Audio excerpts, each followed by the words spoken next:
एखाद्या व्यक्तीकडून खूप जास्त त्रास होत असेल तर काय करावे? आपल्या जीवनात वेगवेगळ्या प्रकारची माणसं येतात. काही आपल्याला आनंद, प्रेरणा देतात, आपला उत्साह वाढवतात आणि त्यांच्या सहवासात जीवन सुंदर वाटू लागतं. पण काही जण मात्र आपल्याला मानसिक त्रास आणि तणाव देणारे असतात. त्यांच्या जवळ असलं की खूप अस्वस्थता जाणवते. त्यांचे शब्द मनाला घाव घालतात आणि त्यांचा त्रासदायक स्वभाव आपल्याला मानसिक दबावात टाकतो. बऱ्याच वेळा अशी माणसं घरातच असतात, ज्यांना टाळणं कठीण असतं. नातेवाईक आणि समाजाच्या अपेक्षांमुळे आपण त्यांच्यासोबत राहायला बांधील असतो. कामाच्या ठिकाणी किंवा मित्रमैत्रिणींच्या गटात सुद्धा अशी व्यक्ती असू शकते, जी आपल्याला सतत अस्वस्थ करते. अशा व्यक्तीसोबत कसं वागावं हेच सुचत नाही आणि मन निराश होऊ लागतं.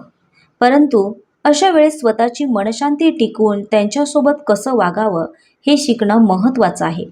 आज आपण यावर काही उपाय पाहणार आहोत, जे तुमच्या मनशांतीसाठी उपयोगी ठरतील. एक, सतत नकारात्मक विचार देणाऱ्या व्यक्तींकडून काहीसं अंतर राखणं तुमच्यासाठी आवश्यक ठरू शकतं. जर ती व्यक्ती तुम्हाला वारंवार त्रास देत असेल तर शक्यतो त्यांच्याशी कमी बोलणं आणि संवाद टाळणं उत्तम. कारण जास्त संपर्कात राहिल्यास तुमचा ताण वाढू शकतो आणि मानसिक शांती भंग पावू शकते. मनशांतीसाठी हे अंतर राखणं महत्त्वाचं आहे. हे अंतर नातं तोडण्यासाठी नाही, तर स्वतःला शांत ठेवण्यासाठी आहे. यामुळे नकारात्मकतेपासून दूर राहून तुम्ही तुमच्या जीवनात सकारात्मकता आणू शकता आणि स्वतःचं मन अधिक मजबूत करू शकता. 2. आपल्या भावनांना मनातच दाबून ठेवून स्वतःला त्रास देऊ नका. जेव्हा एखादी व्यक्ती वारंवार त्रास देते, तेव्हा मनात चिडचिड, राग, अस्वस्थता किंवा दुःख होणं अगदी स्वाभाविक आहे. अशा वेळी या भावना दाबण्याऐवजी त्याचा स्वीकार करा. स्वतःशी स्पष्ट बोला, होय मला राग येतोय, त्रास होतोय, वाईटही वाटतंय. शांतपणे या भावनांचे निरीक्षण करा, याचा अर्थ लावा. स्वतःला मजबूत बनवा. लगेचच निराश होऊन डोळ्यात पाणी आणू नका. अशाने त्रास देणाऱ्या व्यक्तीला तुमची कमकुवत बाजू समजते. जर हा त्रास वारंवार होत असेल तर त्या भावनांवर नियंत्रण मिळवणं शिकायला हवं. कोणतीही गोष्ट लगेच साध्य होत नाही. थोडा वेळ द्या आणि तुमच्यातील शक्तीला ओळखा. 3. वागण्याकडे दुर्लक्ष करा. त्रासदायक व्यक्ती आपल्याला कधी-कधी चिडवण्याचा, उचकवण्याचा प्रयत्न करते. त्यांना पूर्णपणे हे माहीत असतं की माझ्या अशा वागण्याने समोरच्याला प्रचंड त्रास होऊ शकतो. त्याचं मन स्वास्थ्य बिघडू शकतं व त्यांना हे करण्यामुळे आसुरी आनंद मिळतो. म्हणून त्यांच्या नकारात्मक प्रतिक्रियांना महत्त्व देण्याऐवजी त्यांच्याकडे दुर्लक्ष करणे हा एक उत्तम उपाय आहे. हे बोलणे तसे खूप सोपे आहे, पण करणे तेवढेच कठीण आहे. याची मला पूर्ण जाणीव आहे, पण नियमित सरावाने हे देखील शक्य आहे.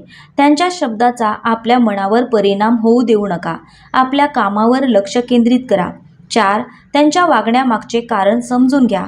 कधीकधी एखादी व्यक्ती सतत त्रास देत असेल तर त्याची कारणं जाणून घेण्याचा प्रयत्न करा. बहुतेक वेळा त्यांच्या तशा वागण्यामागे त्यांची स्वतःची काहीतरी समस्या असू शकते. बऱ्याच वेळा या लोकांना काहीतरी न्यूनगंड असतो. समाजात वावरताना ते स्वतःला खूप नॉर्मल असल्याचे दाखवतात. मात्र एखादी कमजोर, त्यांच्या हाताखाली असलेली व्यक्ती भेटली की त्यांच्यातील राक्षस जागा होतो. वेगवेगळ्या प्रकारे त्या कमजोर व्यक्तीला त्रास देऊन हे आसुरी आनंद मिळवतात. मात्र त्यांच्या कमजोरीचा शोध घेऊन त्यावर उपाय करणे शक्य असल्यास तसा प्रयत्न अतिशय सावध पवित्र्याने करून पहा. कदाचित त्यांच्या वैयक्तिक समस्यामुळेच ते असे वागत असतील. जर खरंच तसं काही असेल तर त्यांच्याकडे थोडे सकारात्मक दृष्टिकोनातून पाहता येईल. 5. स्वतःची सकारात्मकता वाढवा.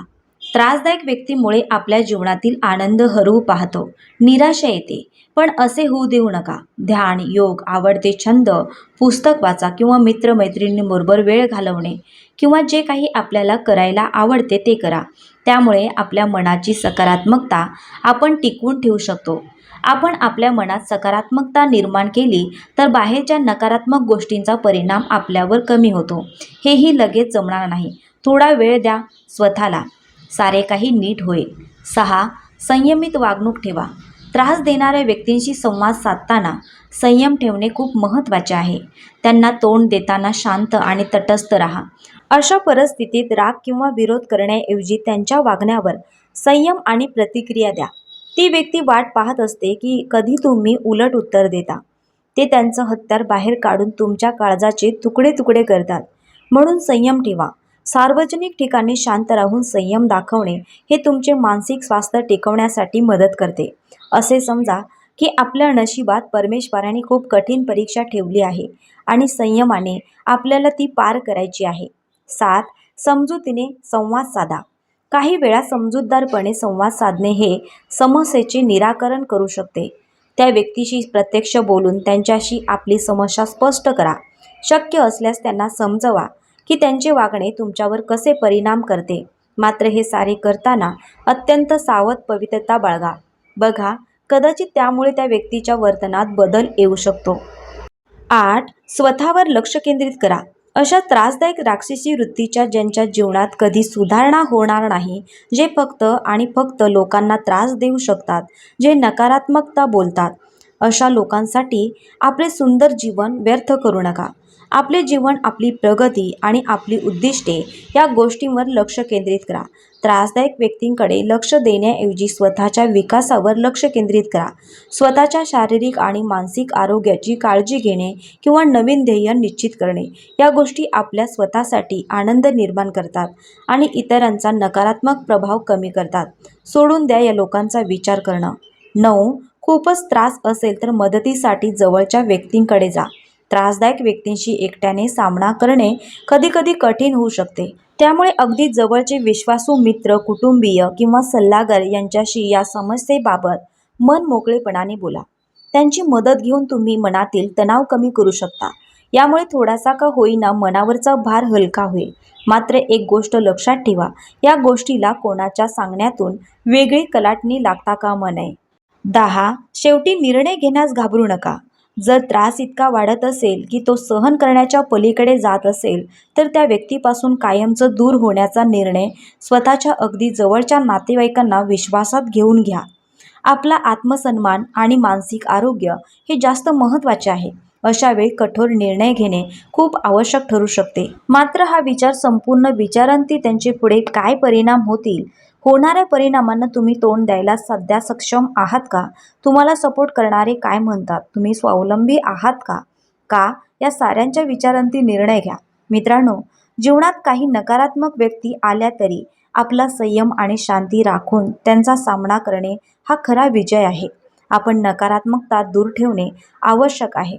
संयम, सहनशीलता, सकारात्मकता आणि ठाम निर्णय यांच्याद्वारे आपण त्रासदायक परिस्थितीतही आनंद आणि समाधान शोधू शकतो.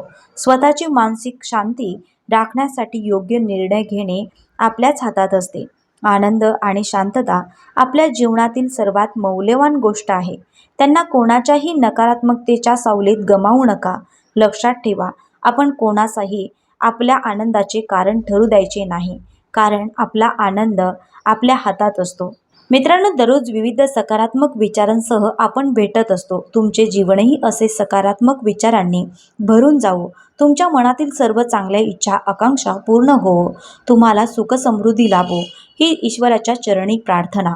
मित्रांनो, वरील विचार जर तुम्हाला आवडले असतील आणि ते पटले देखील असतील, तर कृपया व्हिडिओला लाईक करा आणि चॅनलला सबस्क्राईब नक्की करा. पुन्हा भेटूया नवीन विचारांसह. तोपर्यंत धन्यवाद.